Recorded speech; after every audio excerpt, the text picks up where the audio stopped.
নমস্কার। আজ এমন একটি বিষয় নিয়ে আপনাদের সাথে আলোচনা করব। অবশ্যই সেটি জ্যোতিষ সংক্রান্ত বিষয়, কিন্তু এই বিষয়টি আজকে বাস্তব জীবনে বা আমাদের বাস্তব সময় অত্যন্ত প্রাসঙ্গিক একটি বিষয়। সেটি হলো যে বহু বাবা মায়ের একটি চিন্তা থাকে যে তার সন্তান, সে ছেলে সন্তানই হোক বা কন্যা সন্তানই হোক, তারা একটা সময়ের পর, একটা বয়সের পর বাবা মায়ের কতটা বাধ্য বা অবাধ্য হবে, বা কতটা তাদের সাথে তাদের জীবনকে মিলিয়ে নেবে, বা জীবনে চলার পথে তারা কতটা তাদের বাবা মাকে সম্মান করবে।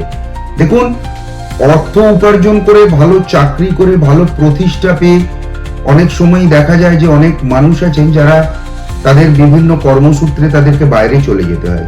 তারা বিভিন্ন সময় দেখা যায় যে এমন পরিস্থিতি তৈরি হয় যে তারা ইচ্ছা থাকলেও তাদের বাবা মায়ের সাথে সময় কাটাতে পারেন না, বা বাবা মাকে সময় দিতে পারেন না, এবং কোথাও না কোথাও সেই বাবা মায়ের মধ্যে একটা বিষয় নিয়ে খুব দেখা যায়, যে সমস্যা দেখা যায়, যে তারা কখনো না কখনো কোনো না কোনো ভাবে সেই বিষয় নিয়ে অত্যন্ত মনক্ষুণ্ণ হয় বা দুঃখ পান, কষ্ট পান।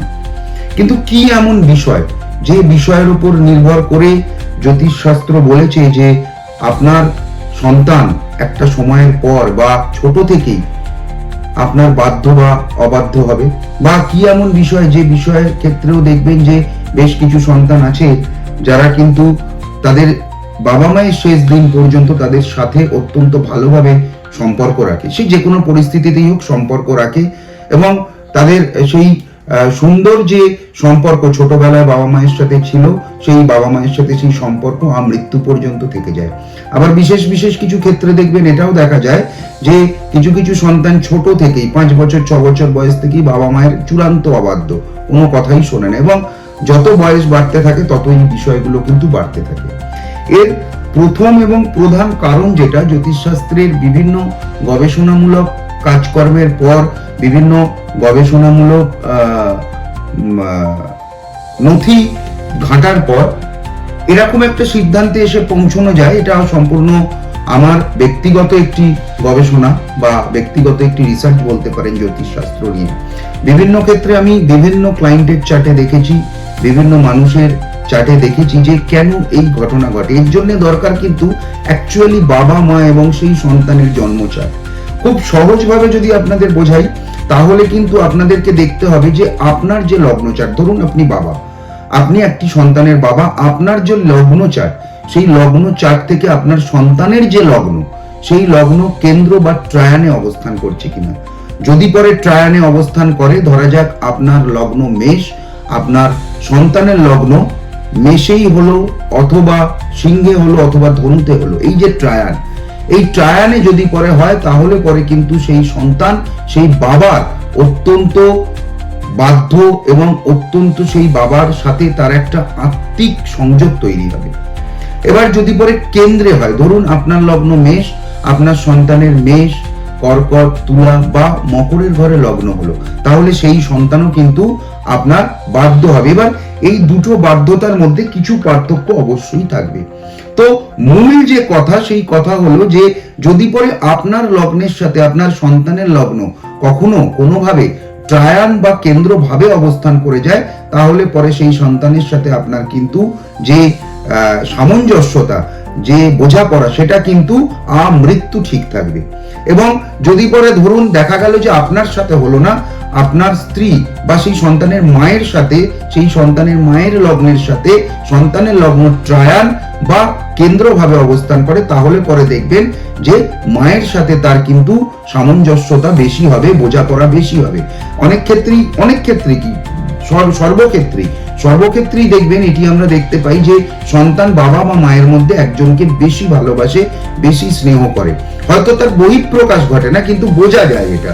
তো সেই সমস্ত ক্ষেত্রে দেখবেন যে যাকে সেই সন্তানটি বেশি ভালোবাসে, সেই সন্তানের লগ্ন থেকে দেখবেন যদি বাবাকে বেশি ভালোবাসে, তাহলে বাবার যদি মাকে বেশি ভালোবাসে, তাহলে পরে মায়ের লগ্ন কিন্তু ট্রায়ান বা কেন্দ্র, অর্থাৎ ত্রিকোণ ভাব বা কেন্দ্র ভাবে অবস্থান করেছে। এছাড়াও দেখবেন যে বাবা মাকে বা সন্তান যখন বাবা মাকে স্নেহ করে, তখন দেখবেন যে আত্মকারক যে গ্রহ, আপনার যেটি আত্মকারক গ্রহ বা আপনার স্ত্রীর যেটি আত্মকারক গ্রহ সেটি দেখবেন খুব সুন্দরভাবে আপনার সন্তানের জন্মছকে কোনো ভালোভাবে অবস্থান করবে। এই ভাবগুলোকে কিন্তু বিভিন্ন রকম ভাবে দেখতে হতে হয়। এই ভাবগুলো শুধুমাত্র ওই নবম দেখলাম, একাদশ দেখলাম বা চতুর্থ দেখলাম বা দশম দেখলাম এরকম ভাবে কিন্তু দেখলে পরে, খুব খালি চোখে দেখলে পরে কিন্তু এই ভাবকে দেখা একদম অনর্থক। মানে এই ভাবকে দেখা না দেখা সমান। এই ভাব দেখার একটা বিশেষত্ব আছে। এই ভাবকে শুধু দেখলে হবে না, এর সিগনিফিকেটর নির্দেশক গুলোকেও দেখতে হবে।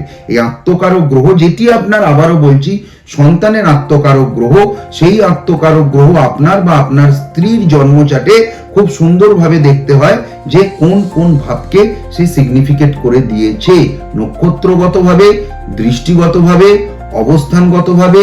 সেই আত্মকারক, আপনার ছেলের আত্মকারক গ্রহটি আপনার জন্মচাটে বা আপনার স্ত্রীর জন্মচাটে কোন রাশিতে অবস্থান করছে, সেই রাশির অধিপতি কোথায়, এটা দেখার একটা খুব দারুণ পদ্ধতি আছে, খুব মজাদার একটা পদ্ধতি আছে।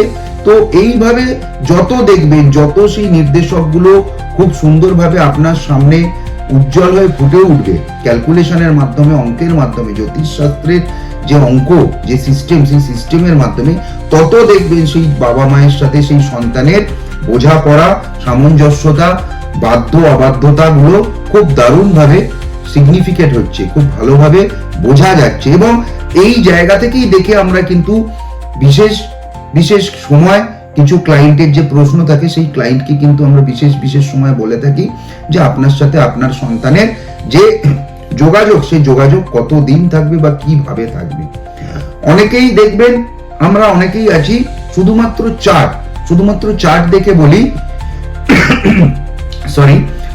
কিছু চার্ট দেখে বলি যে আপনার সাথে আপনার বাবার সম্পর্ক ভালো নয়, সুসম্পর্ক নয়, মনের মিল নেই, বা এটা নেই ওটা নেই, বা মায়ের সাথে এই ব্যাপার ওই ব্যাপার। কিন্তু কেন এই যে চার্ট দেখে আমরা যে কথাটা বলি, সেটা কিন্তু একটা, মানে চার্ট দেখে বলা মানে হলো সেটা কিন্তু একটা 30% বলার মতো কথা।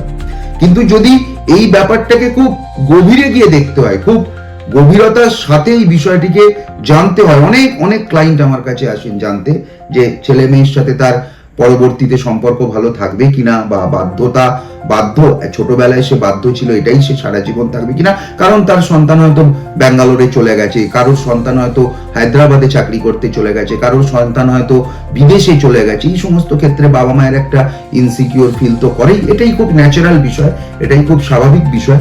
তো এই সমস্ত বিষয় থেকেই আমি যখন এই বিষয়টা নিয়ে রিসার্চ করেছি দীর্ঘদিন ধরে, তো রিসার্চ করে বেশ কিছু মজাদার তথ্য পেয়েছি। সেই তথ্যই আজ আপনাদের সামনে আমি একটা ভিডিওর মাধ্যমে তুলে ধরলাম।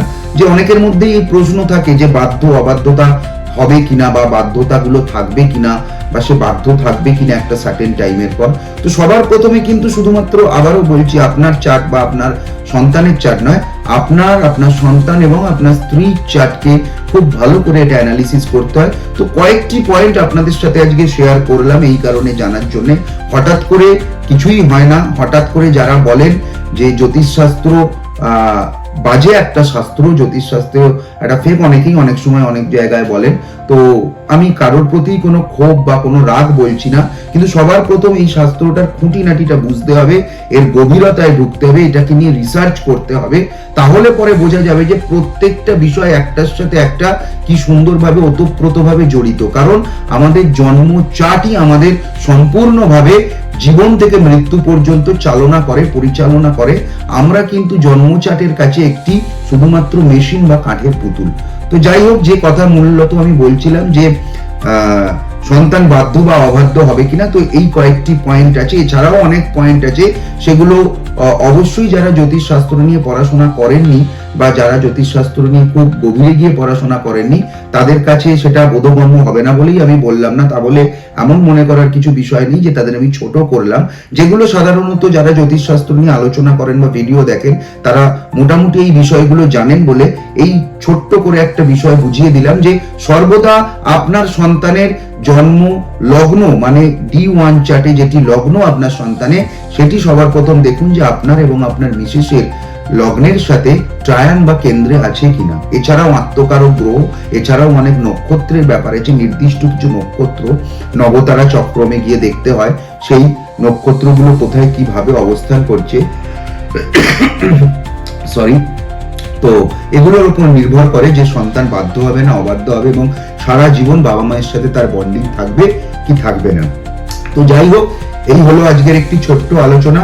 সকলে সুস্থ থাকবেন, সকলে ভালো থাকবেন, জ্যোতিষ শাস্ত্রের সাথে থাকুন, জ্যোতিষ শাস্ত্রকে নিয়ে বোঝার চেষ্টা করুন। দেখবেন আগামী দিনে অনেক ইন্টারেস্টিং বিষয় আপনাদের কাছ থেকেও আমরা শিখবো, আমাদের কাছ থেকেও আপনারা শিখবেন। সকলে ভালো থাকবেন, সকলে সুস্থ থাকবেন।